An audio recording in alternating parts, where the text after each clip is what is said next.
thank you so much for coming. I mean, to be we here. had a little chance to show you the building. Can you imagine if you had had your education in this building, what you could have become? I know. I mean, it's real, yeah. It is remarkable, and congratulations to everybody that's been a part of it. It is absolutely fantastic. Yeah. And not just the real estate, but really all the wonderful functionality. I might have to go back and talk to Stanford a little bit about where I'm teaching these days. You know, that simulation room really is something. I know you're a sports fan. I just want to mention that, all right, we don't have a football team, but who needs a football team when you have New England Patriots? So, but we do have, sorry guys, we do have #1 hockey, I mean NCAA #1 lacrosse so far. I think our women's gymnastics. I mean, and I think we're going to be the #1 non-football school again in the country. Fantastic. Yeah. So we do pretty well on that. All right. So I mean, so many problems and so little time to talk about them. That's that. So, but I just have to do one sports thing before we go to the problems of the world. So Chris, as you know, is a proud member of both Patriots and Red Sox Nation. I was born in it. Right. And so when the Red Sox finally won a World Series in 2001. 2004. 2004. Yeah. I had several members of Red Sox Nation on my staff, including the person who was then the ambassador to NATO, a guy named Nick Burns. And so I sent to each member of Red Sox Nation the following telegram or following message. Congratulations to Red Sox Nation. In the time that it took the Red Sox to finally win the World Series, the Soviet Union was born, occupied Europe, and died. And so...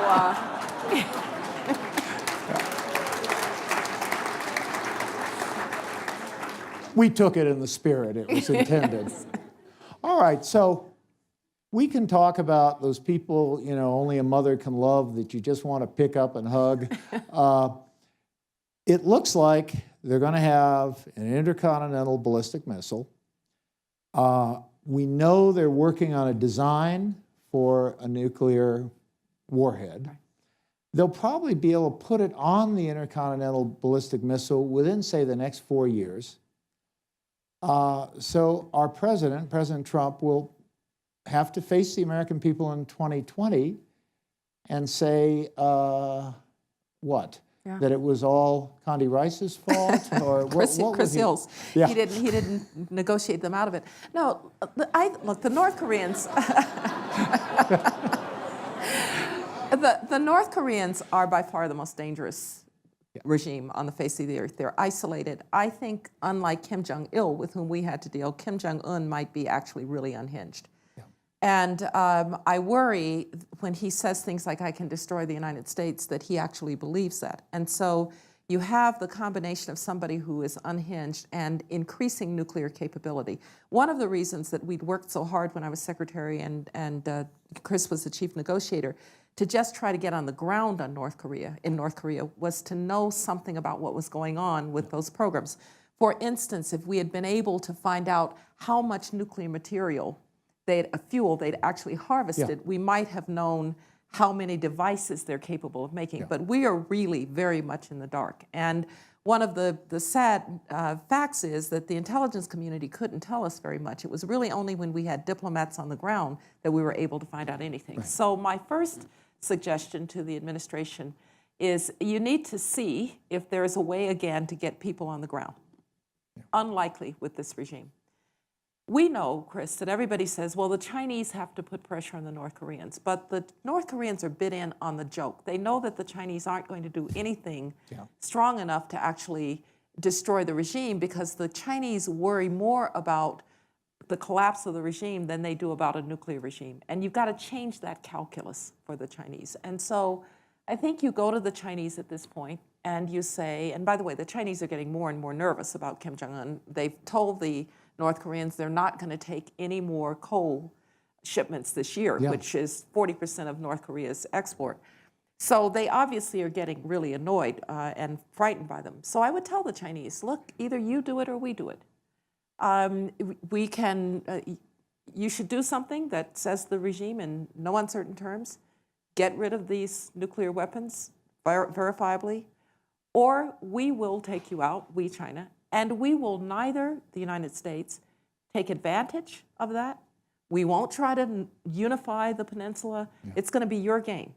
But let's be very clear, if you don't take care of it, then we are prepared to take that program out militarily if necessary.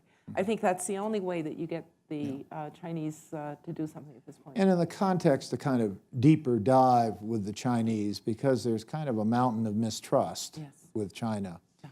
And I mean, my own view is you got to set some priorities. And, you know, you got North Korean nuclear weapons, and then you got the desire for a trade war. Which one do you think we should go for? Yeah, I think we probably ought to deal with the nuclear weapons at this point. Yeah. I was hoping you'd see it that way. I don't know that the trade war is going to go very far because the constraints really of the integration of the United States and China are pretty significant. The one thing I will say is that the Chinese have been taking advantage of everybody for a number of years. They signed onto the World Trade Organization. They don't live up to its constraints.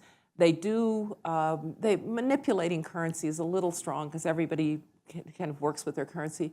But ask any business person these days about doing business in China, and they will tell you that nationalism is well on the rise in Chinese economic policy. Yeah. There are national champions. It's not a level playing field. They are stealing our IP. And so it is time to make clear to the Chinese that they can't have it both ways. And this is coming from big companies, It's coming from big companies, It's not just little guys who are having this trouble. That's right. But I think there's also within China kind of a people who just know that this government is not appropriate to their economic or social or human aspirational needs. Yes, and the Chinese are going through a transition. China was once the low-cost labor provider in the international system, and so they became a manufacturing giant because it was a cheap way to manufacture. Because the Chinese government bases its legitimacy on prosperity, wages have been going up and up and up. They're no longer the low-cost provider. They now need to transition to an economy that is more service-oriented, that's vertically integrated, more innovative. They need to unleash market forces. They need to diminish the emphasis on these state-owned enterprises. All of that means that you have to start to give up some control from the top. Yeah. And that makes them exceedingly nervous. And you're seeing a kind of Janus-like reaction then. On the one hand, they talk about unleashing market forces. On the other hand, they become even more repressive of human rights and dissent. On the one hand, they say we've got to have great companies like Alibaba. On the other hand, Xi Jinping arrogates all power to himself. It's a very strange situation right now, and I don't think they can continue to play both sides of this. And so China may not be in for such a soft landing. And by the way, that would not be good for the world. Right. We don't need 1.4 billion people in revolt. Right, right. I mean, they've even corrupted the anti-corruption drive. Completely. It's everybody, you know, the sort of refuge of authoritarians when they want to be popular is we're going to fight corruption. Yeah. And Wang Qishan, who we both know, who was put in charge of the anti-corruption drive for a while, everybody was on board. Yeah. But then it started to look more and more like you're really just kind of taking on your enemies. Yeah. And then all of a sudden, nobody really knew what the rules of the road were. What could get you charged with corruption? So people who do business there will tell you that where somebody used to sign a $100 million deal, now they won't sign a $1 million deal because they're afraid they're going to be brought up on corruption. So the corruption drive has backfired and it has unsettled the party.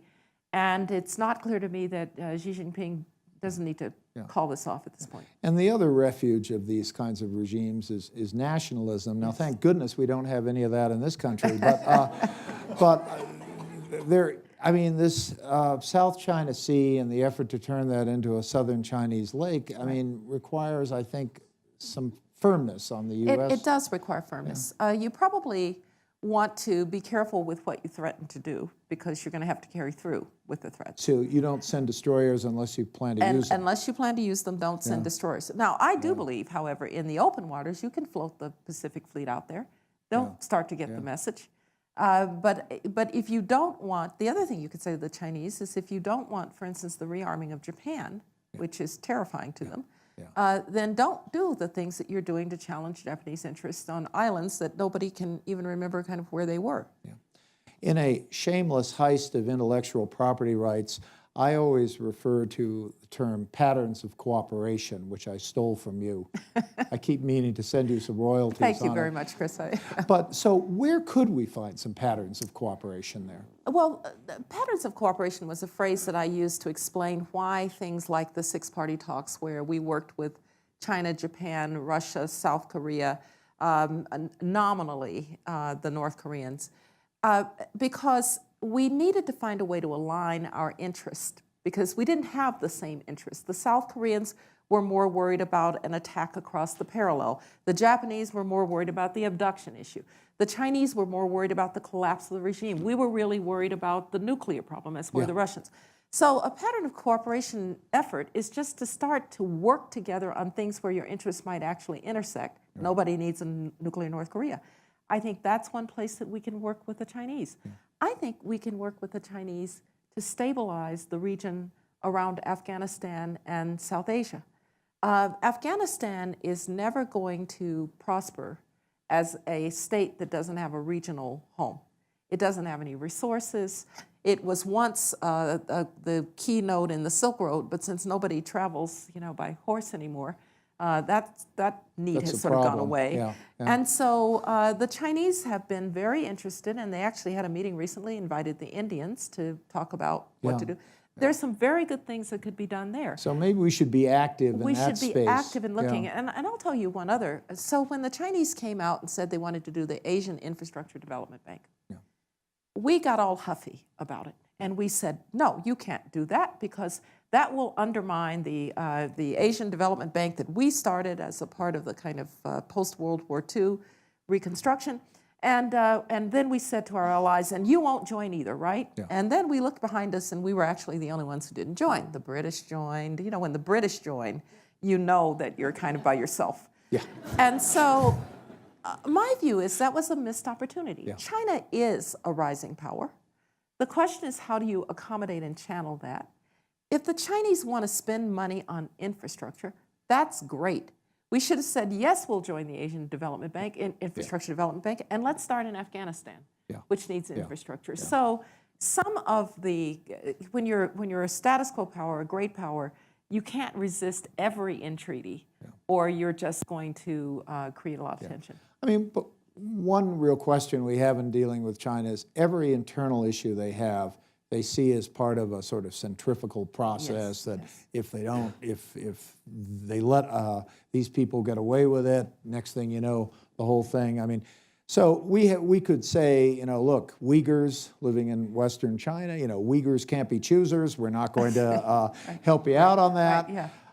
Or we have to be clear about values. I mean, how do you kind of square that? Well, I think, first of all, you have to be clear about values. And you have to say to them, look, these are our values. We also think there are some practical things here. Religious people are not actually a threat to the state. They generally, including the Dalai Lama. Including the Dalai Lama, or those churches that are being housed in homes. Or, actually, it can sometimes be a stabilizing element for a society that's in rapid change.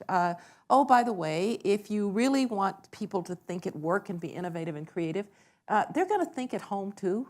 So maybe you want to think a little bit about how you're going to transition from legitimacy based on prosperity, which you have, to legitimacy based on consent. And we don't mean you have to be a Jeffersonian democracy, but let's give you an example. The 186,000 riots that you have, because there are no reliable courts. So when a party official, hack practically, and a developer expropriates some peasant's land, you have left that peasant no choice but to riot. Rule of law is not a bad thing. And so I don't think it has to be look, we have all of the answers and you have to look like us. But I actually think sticking up for our values has some value for those Chinese who are trying to change the system from within. Right. We were talking about North Korea. You mentioned countries that might have a common interest, and you mentioned Russia. And in fact, they have a common border. Yes, I mean, right. and yet, when you used to send me out on the sultry expeditions and the six-party talks, including to North Korea itself. 3 times. But you came back each time. Yes. And And I had told Chris that we were prepared to come and get him. Of course, the State Department doesn't have any way to do that. there's a Swiss consul there who's supposed to represent our interests. But anyway, I mean, throughout those meetings, the Russians should have had our view on this. They did have our view. Yeah. But for some reason, it seems that in foreign policy, it's either determined by a country's perceived national interests, or it's determined by pure spite. And I always had the impression that the Russians were following pure spite. Yeah, it sort of depended on their mood that day, Yeah. right? Look, the Russians do, I think, believe that the North Koreans are a danger. You will remember, Chris, when the North Koreans exploded a nuclear device in October of 2006, we did make the step. We had some initial operating capability of missile defense. Yeah. It was very modest in Alaska and a little bit in Hawaii, and Secretary of Defense mobilized it. And we actually did get a phone call from the Russians saying, by the way, would that cover us too if something happened? Yeah. So I think they have these interests. You just have to draw them out. The problem right now is that we are in a bad place with the Russians, and we do have to find a better place. That's one place that the president is right. But we'll get back to that whole yeah, issue. we will. We will. Yeah. But here's how I think you have to do it, because Vladimir Putin is a bully, right? Yeah. He's a bully. He likes to humiliate. And so I think you first have to send somebody to him who he admires, who he respects. I think a great former ambassador like Bill Burns or somebody like that could go to him and say, look, Mr. President, we want better cooperation. No reason that we should have these lousy relations, but let's get a couple things straight. Yeah. The first thing is Article 5, an attack upon one is an attack upon all of NATO, is inviolable. Yeah. So stop intimidating our allies and trying to, and oh, by the way, Sweden's not a member of NATO, but stop flying bomb or RONs down their coast. What did Sweden do to you? At least not in the last 300 years or so. I was going to say, if you pick up the story a little earlier. Charles, right, sure. But let's stop that. Secondly, it's lunacy for your pilots to buzz within 10 feet of American ships and planes. Yeah. Because do you realize, Mr. President, that an American captain has the right to fire if he feels threatened? Mm-hmm. And one day, one of your pilots is going to go down. So let's not do that anymore. Now that we've gotten some of the rules of the road right, let's talk about cooperation. And I think on North Korea, on Syria, for instance, the Syrian peace is going to be a Russian peace. The Russians made the decision. We decided not to intervene. Yeah. They did. They understand that they now have the whip hand because they have forces on the ground. Now, Bashar al-Assad is not going to be able to govern Syria. He can suppress a lot, but he can't really govern Syria. Mm-hmm. And my bet is that at some point when he's not very useful, Vladimir Putin is not a sentimental man, he will himself say, Assad must go. Yeah. But we don't have the capability of doing that because we have no leverage. And so going to the Russians and saying, look, tell us what we need to do to end this war because it's a humanitarian disaster, its effect on the politics of Europe with the refugee flows, I mean, almost 7 million displaced people.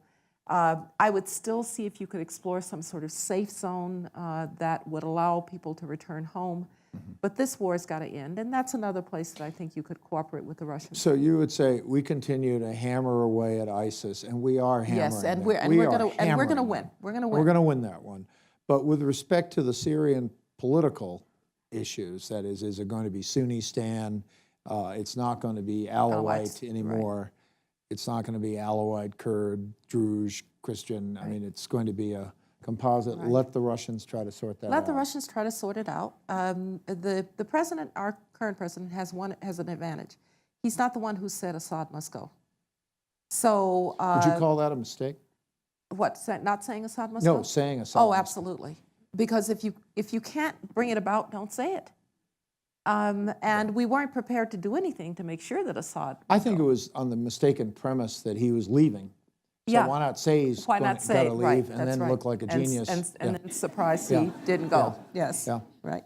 No, it's so that's an interesting. I mean, because if you have the Russians trying to sort that out, and they're not all that good at this. No. And they're going to figure that out at some point. Yeah. And by the way, they and the Iranians also don't have exactly coordinated interests, Correct. or Yeah. they have coincident interests, but they're not identical interests. Yeah. And so I think the Iranians would like to keep fighting this because they're fighting these proxy wars to have their influence in the Middle East as a whole. And I don't think the Russians are up for that game. I think Vladimir Putin would actually like out of this little adventure, and letting the Russians sort it out may be one way to get them out. Should we be talking more to the Iranians, including your classmate and our alum, Javed Zarif? I think we talked to them enough on the deal, and it's not paying off. And so, So you're not in favor of trying to deepen the deal? no. First of all, I think that the deal, whatever you think about the nuclear part of the deal, Yeah. and I don't particularly have a problem with that. I don't think it did a lot, but I don't think it did any harm. Yeah. I think what did some harm was freeing resources. I think it also probably took some of the pressure off the regime. And when we thought we were going to get a more moderate regime, particularly with the death of Rafsanjani coming at the same time, it looks like the hardliners are even more in control. Yeah. And it has given them a lot of capability to make more trouble in the Middle East. Now, the good news is they're not getting the bonanza benefit that they thought they were going to get either. Yeah. Because people are not just flocking to Iran to invest in the way that they thought. And there's a really good reason for that. The United States has something called Treasury 311 sanctions. Treasury 311 sanctions are the following. If the Treasury Department lists an entity, let's say the Iranian Central Bank, as either complicit in terrorism or in weapons of mass destruction or whatever, then any entity in the world, company, government, whatever, that does business with that entity, Iranian entity, cannot do business in the United States. So this is the ultimate extraterritorial reach, because this makes people take a choice between their Iranian business and their American business. There's no choice. Yeah. So 311 sanctions are still in place for terrorism. Yeah. And the Iranians had thought that there was going to be a flood of investment, but all over the world people are saying, oh, but those American 311 sanctions. They're supporting known terrorist groups. And they're supporting known terrorist groups. And I mean, so, if they withdrew from Hezbollah, right, that's might, right. might be another it might situation. be another situation. But right now, people are afraid to invest there. And there's some disappointment on the Iranian part that it's not happening. So if we don't try to deepen things with the Iranians, the Saudis, who've been a little grouchy about us, especially since going into Iraq, flipping it to a Shia country. Yeah. Remember when that happened? Yeah, I do remember when that happened. So I remember trying to convince the Saudis that it might be Shia, but they're Arabs, and that they're not Persians. And one of my most difficult, in some ways, kind of embarrassing moments is I finally got the Iraqi foreign minister invited to a meeting of the Gulf Cooperation Council. So that's Saudi Arabia and Kuwait and the UAE, and they had asked Jordan and Egypt to join them. So it's a really big to-do, and we would meet a lot. And finally, I got them to invite Hoshar Zabari, who is, by the way, a Kurd, but he was the Iraqi foreign minister. And so he shows up. He's so proud to be invited. And they just harangue him about everything about Iraq. You're unstable, and your Tehran is in charge, and blah, blah. Finally, he just had enough, and he said, you treat us like a virus. He said, and I'm not sure which part you think you'll catch, the Shia part or the democracy part. Oh, and I thought, okay, this is not exactly the meeting that I had in mind. But, you know, he was right. Yes. In part, what the Sunni states, the monarchies, the Gulf states dislike is not that one man, one vote produced a Shia government, because the Shia is 60% of the population, but also the democracy part gets a little unnerving. Yeah. I mean, what is very worrisome, though, in the whole region is all the regional powers are in a period of unusual weakness. I mean, the Saudis, the Egyptians, the Iranians are kind of out of it for a lot of reasons, and the Turks. Yeah. So I think to reconstruct a Middle East policy, how do you reconstruct relations with those? Well, piece by piece. First of all, the Turks are really a problem because internally Erdogan has decided, you know, that, and not only is his internal policy repressive and a little bit more Islamist, although I think that's less of a problem. Turkey's become unpredictable internationally as well. And that, one day they're breaking off relations with the Israelis, and then a few months later they're back to relations with the Israelis. They go out on a big way on Assad in Syria, then they pull back. So they're not really very reliable. I think you're having problems, you're right, Saudi, although Saudi, unleashing kind of Saudi 2030 with the Deputy Crown Prince, and Trump tries at reform, maybe Saudi's on a better road. The UAE seems to me to be a strong read. It's a good young family. They have made a lot of reforms. The Egyptians, I don't think Sisi can continue to govern in exactly the way that he is. So you have strong reads, weak reads. You've got to get in and sort of work it. You know that an awful lot of diplomacy, Chris, is not great meetings and great negotiations. It's really getting in and working the internal affairs of countries. You never pull a rabbit out of the hat unless you've spent years stuffing it in the hat. And so that's the real problem, which I think a lot of people don't understand. That's right. Let's move a little to Europe, and then I'd like to talk a little about the State Department, if you don't mind. But in Europe, I mean, we have, NATO should be strong, but no one's risen up to 2% GDP. Our president noticed that when he was a candidate.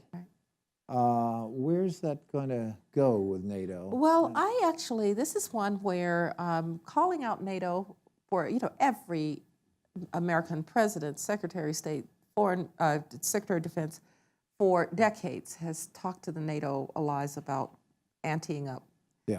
And so good for Donald Trump for saying, now I might not have threatened not to protect them. That might have been going a little far, but it got their attention. And actually people are talking again about, can they meet these targets? By the way, not just NATO, but the Japanese are really talking about an increase in defense spending, which to a certain point is good. I actually think NATO made a lot of good efforts to change its mission in terms of terrorism and the like. But we really right now have two-tiered, and I don't mean in terms of capability, I mean in terms of interest. The East Europeans see Russia. The older members of NATO don't see that threat in quite the same way. Now, the Russians are making it easier for those two to come together because they're being such bullies. But I think NATO needs some work. Nonetheless, it is the single most successful collective security organization in history. The Poles often say, Russia without Ukraine is Russia. Russia with Ukraine is the Soviet Union. That's right, and an empire. And that's what they... And people worry. Look, the Ukrainians are not the easiest government to support. They've had a lot of tough issues. But I would say that Vladimir Putin's goal, which was to make Eastern Ukraine ungovernable, he has achieved. And he believes, having taken Crimea and making Eastern Ukraine ungovernable, he will eventually have the keys to Kyiv. And what you've got to do is to not let that happen. And also to get the Ukrainians to insert themselves a little bit more in Eastern Ukraine. One reason Eastern Ukraine was such easy pickings for Putin is that the Eastern Ukrainians are Russian-speaking and they're desperately poor.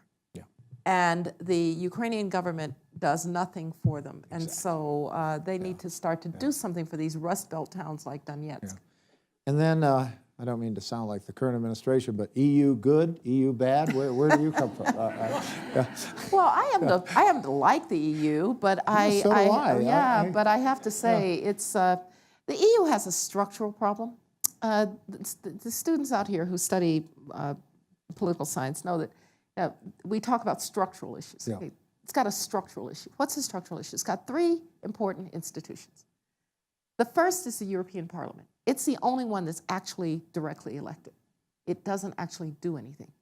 It is a place where retired parliamentarians go because it's a nice place to live, and it's a place where younger parliamentarians go to make their names so they can go and run for real parliaments. Right? So it doesn't do anything. The council is made up of heads of state and government. It's always going to be more sovereignty-oriented. And so what's the most active institution? The commission, the one that's not elected, the one that's off in Brussels telling people what constitutes cheese. And when you want to be in favor of Brexit, all you have to do is point to the unelected bureaucrats in Brussels who are touching your lives in ways that you don't understand and don't like. And so I think they have a structural problem. They also now will not have Great Britain, which for us is a problem, because a European Union that has Britain is more Atlanticist in orientation. I am a great admirer of the Germans, particularly of Angela Merkel, but they will always be more continentally focused. Yeah. So finally, because I know there's some questions coming up, but I mean, have you been to the State Department lately? Not lately. I'm no. a little worried because no one has a job there. Yeah. Well, let me start by saying there's a good secretary. Rex Tillerson is a very good person. My own view was Donald Trump needed a non-traditional kind of secretary. Oil men know the world like nobody else knows the world. They have to make long-tail investments in places with miserably difficult people, and they can't up and pull out. They're dangerous places. Their people serve in dangerous places. He'll be very good at this job, but he needs help. Right now, he's home alone. Now, to be one person who is there, and it will be a comfort to you, Tom Shannon, who is a former colleague of ours. Tom is a career officer, one of the best career officers of his generation. He's acting deputy right now, was the political officer, which is the third ranking position in state. But, you know, all of them have got, not just state, defense and other places, have got to get people up and running. The one thing I'll say, you know, there's a lot of word about budget cuts and where will they come, and 37% state.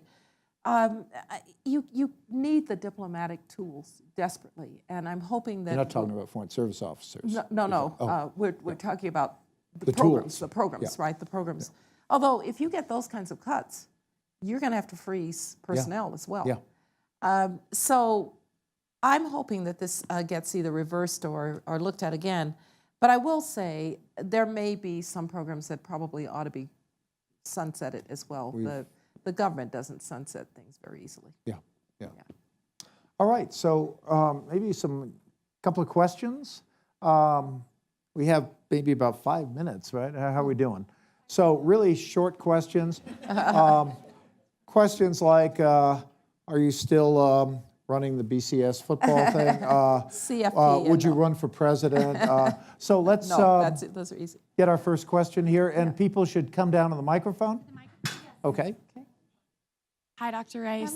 Thank you so much for coming to speak with us today. I was wondering how a PhD in international studies has prepared you to be a better leader when it comes to U.S. foreign policy. Thank you. It's a really good question, and I think, first of all, I'm an academic still.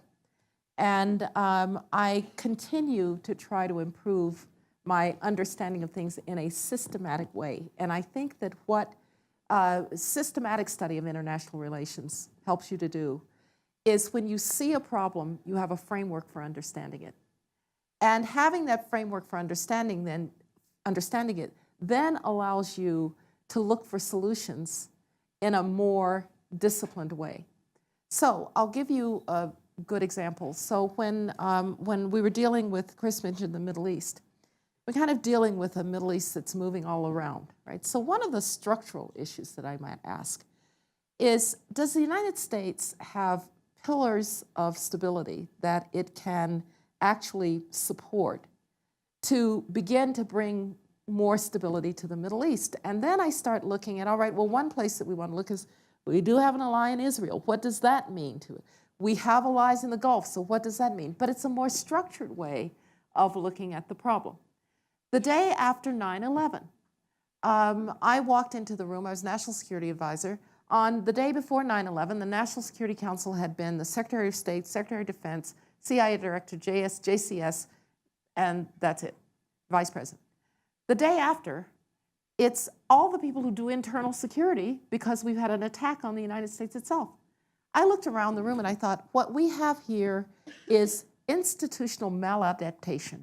And I thought, okay, I won't say that. They'll think I'm a total academic wonk if I say that. But that's exactly what we had. The institutions were not able to adapt to the new circumstances.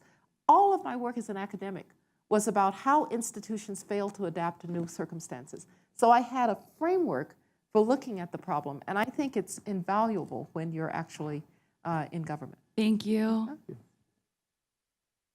I'm a new visiting scholar here from Shanghai. Several days ago, I came across a street race. I'm lucky now to meet you. Thank you. My question is about international students' affairs. Maybe you can give some advice related to Denver experience or Denver. How for the international students to grow with local students? Thank you very That's much. really a great question. So, first of all, I'm really glad you're here. And all of my time at the Graduate School of International Studies, I always recognized how really international our student body was. And so I had wonderful classmates from all over the world. And so I hope that while you're here, you're going to take advantage of not just the American students here, but to get to know people that in your own context you might not otherwise get to know. You will meet Japanese students here and Russian students here and students from Latin America. And so taking advantage of this wonderful, and not just in the classroom. You know, you'll share experiences in the classroom, but take the time to get to know each other out of the classroom. You know, cook for each other in your if you can cook, in your native foods. Talk about, invite people to come to your country and to visit and vice versa. I think there is nothing better than the personal experience of knowing people from other places. And oh, by the way, it sometimes will then pay off. The young woman asked me about being a PhD. One of the people I met when I was a PhD was a Chilean named Geraldo Munoz. Geraldo Munoz would later become the foreign minister of Chile, which became very important and useful to me when I was the Secretary of State of the United States of America. So you never know who you might meet in graduate school, and I'm so glad you're here, and I hope it'll be a great experience for you. Okay, so one last question here. Hi, welcome back. Thank you. I'm a master's student at Daniels College of Business, and I was just meeting with some academic advisors, and I learned today that because of the new administration's policy, just in general with foreign students, and like just based on what you were saying, companies are taking a stance that one company in particular is going to hire 7 international students potentially, or international, I guess, employees. And based upon what's happening and the instability of what could happen with their visas, they actually decided to look overseas for those jobs, which seems contradictory to what our current administration wants to do. Yeah. So I want to see what your role, like your stance is on that, and why. That just blew my mind that that could happen, because that's opposite of what this administration wants, is our jobs to go overseas. Thanks. Well, I'll answer your specific question, but let me make a little broader point. This is uncharted territory for the United States of America. We have a president who's never been in government at all. First time in our history. We've had people early in our history come from state houses. We had people early in our history, well, also later in our history, who are generals, but he's never even sniffed the government. And a lot of people around him have never been in government. And when you're on the outside, you think that those people in government, well, how can they not get it right? Yeah. Well, actually, unlike when you are in business, or for that matter, Mr. Provost, even in a university where there are some lines of authority and things happen, you have so many different power centers in government, not interest groups, power centers. And the Founding Fathers created it that way. They created a Congress with 535 people, all of whom think they ought to be president. You have something that the president discovered, courts, that can strike down whatever you have said. You have governors, like the governor of Washington, who will sue you if they don't agree with your policies. And I think they were knocked back by what happened with the executive order. I think they were stunned at the impact, and they didn't have to have this problem. So I hear that they're going to issue a new executive order. What I've read about it, I know nothing about it from the inside, but what I've read about it sounds like it might take care of some of the problems that you are addressing. And if they'd done it in an orderly way, they wouldn't have caused this hubbub. And so I'm saying to people, let's try to step back and give this a little time. The other thing that happens early in administrations is the White House is always on first, because people in the White House don't have to be confirmed. Yeah. And the agencies are always behind because the agencies, as Chris was saying, you only have secretaries in these places, and you don't even have deputies in most of these places. And so when you're making policy in the White House, weird stuff happens because there's nobody sort of tell you, no, you can't do that. It doesn't look like they brought it to the Justice Department. It looks like Homeland Security didn't get a chance to tell them, no, it's not legal to keep green card holders outside the United States. And so I think I would say to everybody, including companies that are making decisions on the basis of what was a very bad episode, let's give it a little time. Now, the broader question, the broader problem for me is that the United States of America is not going to do very well closing itself off from the world. It's just not. Immigration is our life's blood. Without immigration, we have the same sclerotic demographics of Europe and Japan. And I mean immigration at the high end of H-1Bs, people like Sergey Brin, who come here from Russia at 7 years old, and he founds Google, to people who come here to make $5, not 50 cents. And they're the most risk-taking people in the world who enrich us and keep us young, right? So at some point, that is going to also dawn, I think, upon the administration. But I will just tell you that having experienced in the first weeks of administrations the chaos that's there, even for people who know what, been in government and never know it, it's going to happen. Now, I'll just close with a little story. So George W. Bush. George W. Bush has been governor of Texas. He was the son of a president. He'd been around the White House a lot. And so about 6 months into the administration, he says he needs to call this world leader. And he says, oh, I talked to him shortly after I became president. I better try to remember what I said to him. I said, oh, I'll get the notes. He said, the notes? I said, yeah. He said, you mean somebody takes notes on my phone calls? I said, yeah. He said, are you the one that does it? I said, no. Usually it's your special assistant for the area. So if it's Africa, it'll be Jim Dye. If it's Latin America, it'll be Tom Shannon. He said, so where are those notes? I said, well, actually, there's also a person in the Situation Room who's usually a military officer who's taking notes. He was floored. Right? So even somebody who'd been around the White House and should have known how to operate it, there's so much to it. And I think we'll see some settling down. All right. Well, on that happy note, Madam Secretary, I know I speak for everyone. We are so proud of you. Thank you. We're so proud of what you've done in this school and then what you've done beyond and what you continue to do. And, we look for your leadership and we look forward to seeing your op-eds and what you're doing. You're writing a new book or you finished a new book. Right. And you're just fantastic. Thank you. But thank you, Chris, for all you do for the school. And thanks to all of you, first of all, to the students who are here. It's a great place. And to the faculty and especially to the trustees and donors and supporters. Thanks a lot for what you do for this great school. It's a really fantastic place. Okay, thank you.